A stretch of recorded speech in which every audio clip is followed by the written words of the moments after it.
Welcome to Luca and Miguel. Enjoy the video. You'll start by confirming prerequisites so pairing won't stall. Make sure the card has battery above 50% and is powered on. This prevents intermittent shutdowns. Open the Nomad app and sign in, or create an account if needed. Enable Bluetooth and location services on your device, then grant the Nomad app permissions when prompted. Once done, place the card within 1 meter of your phone to ensure strong signal for the first scan. That proximity speeds discovery and reduces retries. You'll now pair and configure the tracking card. In the app, tap Scan or Add Device and select the Nomad ID that matches the label.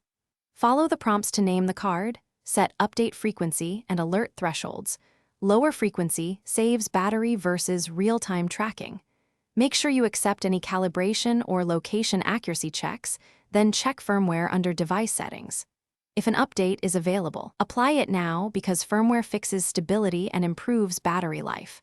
Once updated, confirm status shows you're finishing up with validation and a key troubleshooting tip. Test live tracking by moving the card 5 to 10 meters and watching the map refresh. This verifies accuracy and update timing. Configure sharing or recovery options so trusted contacts can help locate the card, and enable notifications for low battery or out-of-zone alerts. If the card disconnects or fails to appear, reboot your phone, toggle Bluetooth and location off then on, and repair the device. That simple reset resolves. Thanks for watching and please subscribe. It's the best investment you'll ever make.